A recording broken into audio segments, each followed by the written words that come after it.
Ya está con nosotros Carlos Bianco, ministro de Gobierno de la Provincia de Buenos Aires. ¿Cómo andás? ¿Todo bien? Bienvenido. Bien, bien, gracias por la invitación. ¿Qué ves de todo este proceso que un poco describe la gente, ¿no? Con sus propios testimonios? No, la verdad que está muy complejo vivir en la Argentina. Nosotros lo vemos cotidianamente en la provincia de Buenos Aires. Bueno, hoy fue el tema del transporte. Hoy, los últimos días, fue el tema del transporte, la caída de las frecuencias, porque las empresas de transporte ya no dan abasto. Y esto tiene que ver sobre todo con el aumento de los combustibles del último tiempo, provocado por una guerra que a nosotros, no sé qué tiene que ver con nosotros esa guerra, pero bueno, el presidente se ha involucrado. Es una guerra que ha generado aumentos de costos del combustible en todo el mundo. Eso está impactando. ¿Cuál es la diferencia con otros países? Tomaron muchísimas medidas para que ese aumento de los costos del combustible no le lleguen a la gente. Acá no se han tomado, o no se han tomado las necesarias, por lo menos, y eso se observa particularmente en el precio de los transportes y en la frecuencia que se ha reducido. Eso genera un descalabro total y absoluto, un desorden total y absoluto en la vida de la gente, que ya venía muy golpeada y muy necesitada porque no llega a fin de mes, porque cayeron los salarios, los ingresos reales de la población, porque a pesar de lo que dicen unas estadísticas, creo yo, bastante manipuladas y bastante mentirosas, con algunos efectos amortiguador de la crisis económica, que solamente son esos amortiguadores. Por ejemplo, el trabajo en plataformas, que ya sabemos cuáles son las condiciones en las que trabajan los trabajadores, que se quedan sin un trabajo formal y pasan a un trabajo informal, pierden recursos, pierden obra social, pierden vacaciones pagas, bueno, pierden todos los derechos que históricamente tuvieron los trabajadores en Argentina. Eso va en conjunto con la reforma laboral que se aprobó recientemente. Bueno, ahora a esto se le suma el problema de los transportes, o sea, ya no se llega a fin de mes, hay que trabajar un montón de horas extras y adicionales, hay que buscarse segundo, tercero, cuarto laburo la gente, pero ahora ni siquiera puede llegar a tiempo al trabajo y le descuentan el presentismo, o sea que un descalabro total. Pero lo que se está viendo es que está empezando a crujir todo en la Argentina, está empezando a crujir todo, y un presidente que no toma nota. Porque si tomara mínimamente nota de lo que está pasando, se daría cuenta que tiene que modificar su plan económico. Hace un ratito vi, cuando estaba esperando, y los había visto hoy a la tarde, cuando se publicaron los datos de la construcción, que cayó en el primer año un 30%, y de ahí quedó estancada, vos lo decías. Sí. No es que cayó poquito, 0,7% ahora, no. Cayó el primer año 30% y de ahí no levantó más. Y la industria, que cayó 8,7% interanual y 4% respecto del mes pasado. O sea que es una caída libre, venimos en picada, y eso, fíjate vos, que son los sectores que traccionan empleo y distribución primaria del ingreso. O sea que los sectores que generan más trabajo, la posibilidad de que la gente tenga un manguito, etcétera, son tres los sectores grandes que generan empleo en la Argentina: la construcción, la industria y el comercio. Los tres sectores más castigados de la Argentina. Y no es que vi también que vos lo mostrabas muy bien, no es que, bueno, cayó el textil, pero crece otro, caen todos los rubros industriales. O sea que lo que está pasando es un industricidio, eso impacta muy fuertemente en los ingresos, eso impacta muy fuertemente en las condiciones materiales de vida, pero a todo eso se suman problemas adicionales como el de transporte, el costo de los servicios. Bueno, es un país que se está transformando para la gente que labura, ¿eh? La gente que labura, que se levanta a la mañana, que hace un esfuerzo, que pone todo su mérito. Se está transformando en un país invivible. Eso es lo que está pasando. Ustedes, me refiero a vos, Axel Kicillof, el equipo del gobernador, ¿sienten que ahora hay una mirada hacia ustedes respecto de, bueno, pueden corregir esto, pueden canalizar todas nuestras angustias, todas nuestras necesidades? Mira, yo lo primero que veo es que hace más o menos un mes y medio, 2 meses, hay una espiralización de la crisis y del malestar, y lo que te decía antes, que empieza a crujir todo junto ahora. Obviamente eso genera mucho malestar en la población, a ese malestar se suma que también coincide que en los últimos meses se han conocido varios casos de corrupción flagrante, me animo a decir, como nunca ha pasado en la Argentina, tanta evidencia junta respecto a que el presidente, que la hermana del presidente, que el jefe de gabinete, ya no es intermediarios, uno que dijo en un chat, el otro que contó algo, no, directamente ellos están involucrados en tantos casos de corrupción. Eso multiplica el malestar, y obviamente cuando se dan esas situaciones de tanto malestar, de tanta caída en las condiciones materiales de vida de la población, de tanta angustia, porque la gente, bueno, lo veíamos recién, la gente está angustiada, ¿eh? La gente se levanta angustiada y se va a dormir angustiada porque no le puede dar de comer al pibe, porque no puede sostener a los padres con la jubilación que no le alcanza, etcétera, etcétera, etcétera.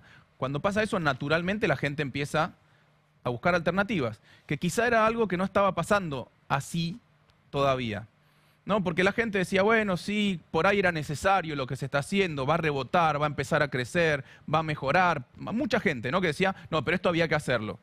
Entonces estaba esperando que la cosa rebote, que la cosa mejore. Ahora la gente se da cuenta que no está mejorando, que no va a mejorar porque no hay ninguna expectativa. Vos fíjate que analizar los discursos de cualquier funcionario del gobierno nacional.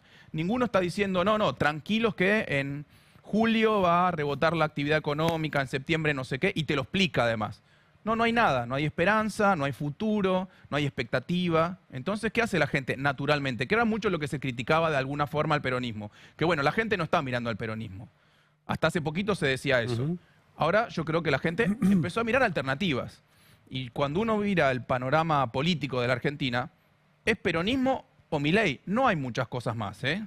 Yo creo que vamos a un escenario de mucha polarización, eso ya está bastante instalado, y bueno, nosotros tendremos que trabajar para construir esa esperanza, para construir esa alternativa, en un contexto realmente muy complejo y muy difícil, ¿eh? Porque nosotros que, en principio, somos uno de los sectores que la gente está mirando, el gobernador es una de las posibles referencias que la gente está mirando, tenemos una prioridad, más allá de que tenemos que hacer política, tenemos que organizarnos, tenemos que generar una esperanza, una expectativa.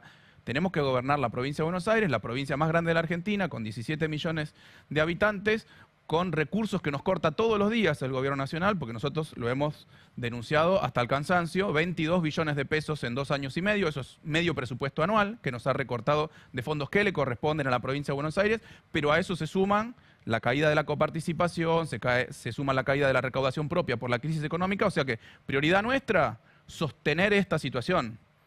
Sostener esta situación. ¿Qué significa sostener esta situación? Que la gente tenga para comer, que el laburante pueda llegar al trabajo. Nosotros damos de subsidio del transporte 60.000 millones de pesos. Hoy lo que vale el boleto en la provincia de Buenos Aires, que son 880 pesos el boleto mínimo, eso solamente explica el 45% del costo del transporte. Lo otro lo subsidia el gobierno de la provincia de Buenos Aires a través del Ministerio de Transporte. O sea, son grandísimos esfuerzos que hacemos todos los días para que los policías puedan salir a la calle y tengan nafta en los patrulleros, para que puedan cuidar la seguridad de la gente, para que los médicos vayan a los hospitales municipales y los hospitales provinciales y tengan los insumos, los medicamentos, etcétera, para que los docentes den clases. Bueno, es realmente nuestra prioridad. Al mismo tiempo, somos conscientes que tenemos que generar una alternativa.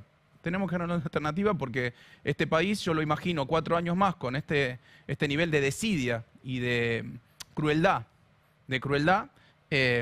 no, la gente no va a querer esto. Vos decís es peronismo o Milei, pero en realidad cuando decís es peronismo, no hay alguien hoy que esté a la altura de la expectativa que genera Kicillof como posible candidato en el 27. Y eso también le tira encima una responsabilidad. ¿Qué va a hacer con esa responsabilidad? Está armando ya armó su propia fuerza, que es el Movimiento Derecho al Futuro, y a partir de ahí, ¿qué? ¿Armar un frente anti-Milei? ¿Qué tienen en la cabeza? No, yo creo que sí, por un lado sí. Nosotros hemos ya hace 1 año y 3, 4 meses, no menos, desde febrero del año pasado, 1 año y 2 meses más o menos, lanzamos el Movimiento Derecho al Futuro, en donde están participando un montón de sectores que no estaban involucrados en muchos casos en la construcción política, pero que estaban buscando una conducción, etcétera. Hoy es el sector más importante del peronismo de la provincia de Buenos Aires. Lo puedes medir cantidad de intendentes, cantidad de referentes, etcétera. Y eso hay que utilizarlo para generar una expectativa a nivel nacional. Nosotros ya estamos trabajando con algunas provincias para organizar eso, pero también, digo, no es una cuestión que solamente lanzar un movimiento, el sector propio, sino que para ganarle a Milei se necesita, creo que, una coalición bastante más amplia que un sector del peronismo. Nosotros somos un sector del peronismo, además hoy, fundamentalmente, un sector del peronismo bonaerense. Eso hay que escalarlo. Y lo escalaremos nosotros con nuestro movimiento, pero también tendremos que trabajar con todos los otros sectores del peronismo, y me animo a decir, del campo popular, y me animo a decir que más que del campo popular, todos aquellos otros sectores de la política, de la población, del pueblo argentino, que estén de acuerdo en una serie de consensos básicos de lo que tiene que ser el próximo gobierno. Porque siempre te preguntan, no, y bueno, ¿a este lo traerías? ¿A este no lo traerías? Para mí es al revés. Vamos a decir cuáles son los consensos básicos con los que nosotros queremos trabajar y dentro de ese continente que venga el que se sienta representado. ¿Qué te digo? Cosas muy sencillas y muy básicas que creo que hay que retomar para lo que viene. La prioridad de la producción y el trabajo, no de la timba financiera, no solo del extractivismo. Yo estoy a favor de la producción agropecuaria, minera, petrolera. Ahora, agreguémosle valor también a eso, porque si no el derrame que hay sobre la población es menor, es muy menor. Todos los que estén a favor del trabajo y de la producción. Todos los que quieran defender la soberanía nacional, no que quieran entregar la patria, que se quieran hacer un alineamiento automático a una u otra potencia, no importa, no hay alineamiento automático, hay defensa del interés nacional. Todos aquellos que defiendan la ciencia, la tecnología y la educación pública, todos aquellos que quieran fortalecer la salud pública, todos aquellos que estén a favor de las políticas de memoria, verdad y justicia. Y si hay alguno que no está de acuerdo con eso, no vendrá. Y si viene, inclusive, que sepa, supongamos que hay alguien, porque esta pregunta me la hicieron varias veces, hay alguien que no está a favor de las políticas de memoria y verdad y justicia y quiere venir acá. Que venga, pero que sepa que se incorpora, pero nosotros vamos a seguir con las políticas de memoria, verdad y justicia. Lo mismo con la producción, lo mismo con la salud pública. Bueno, se tendrá que acomodar ahí adentro. Y bueno, tendrá que acomodarse. ¿Esos puntos que vos estás mencionando están? ¿Ya los establecieron ustedes? Sí, sí, discursivamente todo el tiempo. Ajá. Pueden escribir también, pero bueno, qué sé yo, ya nos conocen lo que pensamos, tampoco es tan misterioso lo que acabo de decir. No son valores históricos del campo popular, me animo a decir. Pero eso hace que si quiere venir alguien de la UCR, si quiere venir alguien que haya estado en el PRO, vos te reuniste, el gobernador también, Yo con te digo, si Emilio están Monzó, dentro de ese continente con esos consensos básicos, que vengan y nos sentamos y dialogamos. Y lo charlaste con Emilio Monzó, estuvieron con Emilio Estuve Monzó. con Emilio Monzó, sí, sí. ¿Y está de acuerdo? ¿Está adentro? Sí, en general con esos principios está de acuerdo. Ajá. Ahora, después no sé, pero eso no pueden quiere decir que trabajar. después hagamos una alianza. Bueno, ¿Quedaron en estamos trabajar? hablando, sí, por supuesto, en hablar, en seguir debatiendo, etcétera. En lo que estamos de acuerdo muchos sectores que podés decir, bueno, no son estrictamente del peronismo, o son filoperonistas, o son del campo popular, es que en este tipo de gobierno liberal, libertario, sin obra pública, sin preocupación por el transporte público, sin preocupación por la salud, por la educación, etc. Bueno, ese gobierno nadie lo quiere más. Nadie lo quiere más. Y me animo y no es una cuestión solamente de dirigentes que estamos de acuerdo en cosas. Me parece que la gente está empezando a darse cuenta que no quiere más este grado de desidia, de crueldad y de insuficiencia. Ese me parece que es el punto principal. ¿Tienen marcado un día o una fecha en la cabeza, un momento en el que va a comenzar este camino, este recorrido a la presidencia? No sé, a ver, no.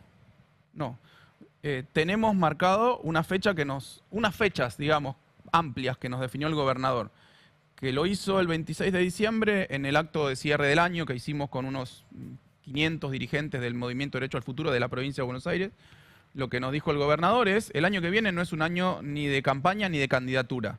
El año que viene es un año de construcción política. ¿Qué es lo que estamos haciendo? Vos me decías, bueno, se juntaron con este sector, con este referente. Bueno, eso es construcción política. Hoy, a la tarde, por eso estoy acá en Capital y aproveché para quedarme un rato para venir al programa. Lanzamos el Movimiento Derecho al Futuro, Universidad y Ciencia. Ya vamos a lanzar Educación, Movimiento Derecho al Futuro, Educación. Ya lanzamos el Movimiento Derecho al Futuro acá en la Ciudad Autónoma de Buenos Aires. Estamos trabajando Movimiento Derecho al Futuro, Salud. Estamos trabajando Movimiento Derecho al Futuro, Juventud. Estamos trabajando Movimiento Derecho al Futuro, Género y Diversidades. Bueno, un montón de sectores transversales por ahora que estamos organizando en conjunto con otros sectores. No es que nosotros decimos, bueno, todo es el Movimiento Derecho al Futuro, nosotros somos una parte. Más importante en la provincia de Buenos Aires, relativamente menos importante en otros lugares en donde todavía no pudimos hacer construcción, armado, pero que hay mucha gente realmente muy interesada en participar. Y bueno, habrá que organizar y habrá que construir eso, pero repito, la prioridad es sostener la situación económica, productiva, social en la provincia de Buenos Aires. Cuando termina la jornada laboral y aseguramos eso, seguimos con la construcción política. Van a ser años y meses de que no se puede descansar, no se puede perder un minuto ni un segundo, porque está en juego la historia de la Argentina, está en juego el futuro de los argentinos, están en juego muchas cosas, en un contexto tremendo a nivel internacional, perdón, en un contexto muy difícil. Habrás visto que Sergio Uñac, senador por San Juan del peronismo, propuso hacer una interna del peronismo para definir un candidato, hacerlo a final de este año, ante la eventualidad además de que el gobierno elimine las PASO. Que el peronismo llegue al 2027 ya con un candidato surgido del voto popular, una interna. ¿Qué te parece esa idea? No, a mí me parece bien cualquier mecanismo que nos permita como fuerza política definir representaciones, referencias, eventualmente candidaturas. Lo que no veo es la urgencia de hacerlo este año. Realmente no veo cuál es la urgencia de definir un candidato a presidente cuando todavía falta tanto tiempo y sobre todo en el contexto en el que estamos. Me parece, a mí digo, es una opinión, yo respeto la opinión de Sergio Uñac. A mí me parece que, por lo menos visto desde la provincia de Buenos Aires, que nosotros este año nos pongamos a hacer una interna, una campaña, etcétera, y la gente no está, me parece, no está el clima como para bancarse eso, ¿eh? Me parece que a nosotros la gente nos quiere ver trabajando para solucionarle los problemas con la poca cantidad de recursos además que sabemos que tenemos. O sea que está bien, es una opinión, yo la respeto, no la comparto. Creo que se puede hacer tranquilamente una definición de las candidaturas, como se hizo siempre además. No recuerdo ninguna elección en donde el candidato de cualquier fuerza política está definido un año antes. Menem, ¿no? En el 88 hace la interna con Cafiero y él es candidato en el 89. De la Rúa le gana la interna a Maijide en el 98 y es candidato en el 99. Bueno, sí, puede ser, pero distinto escenario, me parece. Distinto escenario. Está bien. ¿Cuál es en este contexto el problema más grave que tiene en este momento la provincia de Buenos Aires? La falta de recursos. ¿Y afecta a qué principalmente? Afecta a todo, transversalmente, pero lo afecta al gobierno provincial y lo afecta a los municipios.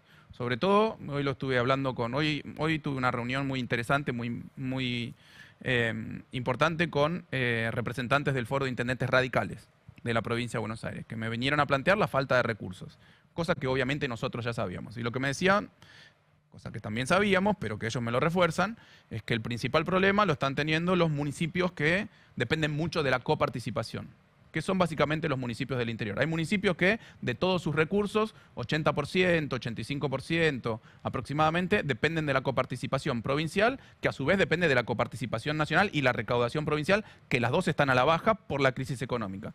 Entonces, estamos teniendo un problema grave de recursos por los recortes que hizo el gobierno nacional, como te dije antes, por la caída de la coparticipación, por la caída de la recaudación, y le pasa lo mismo a los municipios. Sobre todo, repito, a los del interior que dependen de la coparticipación. Hay municipios del conurbano que tienen otra actividad económica, otra cantidad de tasas municipales que le permiten reforzar sus ingresos, a la industria, a seguridad e higiene, etcétera, que tienen una espalda un poco más grande, inclusive que tienen cierta cantidad de recursos ahorrados. Bueno, los del interior están realmente muy complicados. Pero eso se empieza a ver en todos lados, la falta de recursos, porque nosotros seguimos haciendo obra pública. Ahora, seguimos haciendo mucha menos obra pública que la que hacíamos hasta el 2023. Muchísima menos. Porque obviamente los recursos no te alcanzan. Nos gustaría hacer mucha más. Podemos seguir haciendo. Ahora, eso contra un gobierno nacional que hace cero, uno respecto de cero, matemáticamente es infinito. Parece infinito lo que hace la provincia de Buenos Aires, pero le faltan recursos a la provincia de Buenos Aires. Necesitamos muchísimas cosas más hacer en la provincia de Buenos Aires. No sobra nada en la provincia de Buenos Aires. Creo que lo dije en este programa, o lo dije varias veces últimamente. Además nos dicen, no, bueno, ajusten.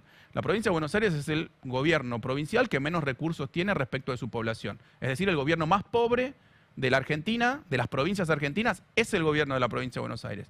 El segundo gobierno más austero, si uno lo mide como cantidad de trabajadores estatales respecto de la población, es la provincia de Buenos Aires. El más austero es Córdoba, el segundo más austero es el de la provincia de Buenos Aires. ¿Ajuste en dónde? Vive ajustada la provincia de Buenos Aires.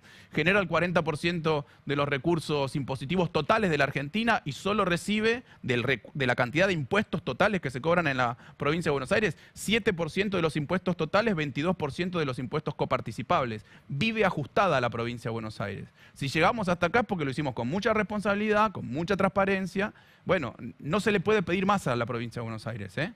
No se le puede pedir más. Habría que darle algo más a la provincia de Buenos Aires para poder sostener la situación social. Ese contexto, porque es una situación social que no solo depende del gobierno de la provincia de Buenos Aires, y me animo a decir, depende más del gobierno nacional, que es quien maneja la macro, y eso tiene los impactos económicos, sociales y productivos, que del gobierno de la provincia de Buenos Aires. Nosotros estamos tratando de contener todas esas situaciones sociales, productivas, económicas. Se hace cada vez más difícil, con cada vez menos recursos. ¿Qué le respondieron a Jorge Macri? que les quiere cobrar. No, mira, le respondió el Cuervo, le respondió Augusto, el ministro de Desarrollo de la Comunidad, el ministro de la Producción. Yo la semana pasada, el lunes, que en las conferencias de prensa que hacemos todos los lunes, le respondí varias cosas. Perdón, que para el que no está enterado, que le quiere cobrar por la gente en situación de calle. Claro, a la provincia de Buenos Aires se lo quiere capital, cobrar. claro. Primero, no sé cómo sabe que gente sin residencia, cómo le asigna residencia en la provincia de Buenos Aires a gente sin residencia. Eso es un primer misterio, llamémoslo, es un primer misterio. Segundo, decía, no, que se haga cargo el gobernador. Bueno, le queremos decir que cuando llegamos había 28 centros de integración social en la provincia de Buenos Aires para justamente atender la situación de las personas en situación de calle de la provincia de Buenos Aires. Hoy hay 58. Con la falta de recursos que tenemos, más que duplicamos eso. Le quiero decir también que si quiere, podemos aplicar el mismo criterio a la generación de valor en la Ciudad Autónoma de Buenos Aires y a la generación de impuestos para el gobierno de la Ciudad Autónoma de Buenos Aires, porque supongamos que todos esos que él dice, todas esas personas en situación de calle son de la provincia de Buenos Aires. Bueno, que me diga cuánto valor generan los 3 millones de bonaerenses que vienen a la Ciudad Autónoma de Buenos Aires a producir, a generar valor y a generar ganancias y a que el gobierno de la Ciudad Autónoma de Buenos Aires cobre impuestos, ingresos brutos, por ejemplo, sobre esa generación de valor agregado, sobre esa generación de ganancias, y vemos quién le debe a quién. Porque te digo que un día, si no vienen los 3 millones de bonaerenses a la Ciudad Autónoma de Buenos Aires, no hay policía, no hay médicos y no hay maestros, ¿eh? Si no vienen los 3 millones. La gran mayoría vive en la provincia de Buenos Aires. Carlos, Gasta gracias. acá y genera ingresos acá y cobran impuestos acá. O sea que me parece que no le conviene esa discusión. Tampoco le agrego, un día nos podemos poner a mirar cuál es el pasivo ambiental que dejó la disposición de residuos de la Ciudad Autónoma de Buenos Aires en la provincia de Buenos Aires, y me parece que la cuenta le va a dar bastante mal, bastante mal. Claro, todos los residuos de, por eso, la ciudad van a tendrá que buscar un lugar en la Ciudad Autónoma para disponer la cantidad de residuos que pone todos los meses la Ciudad de Buenos Aires en la provincia de Buenos Aires. La cancha de Boca. No, ¿No? no, Muy fuerte, muy fuerte. Mejor no. Gracias. Gracias, Carlos, por venir. Muchas Gracias. gracias. A ustedes, muchas gracias.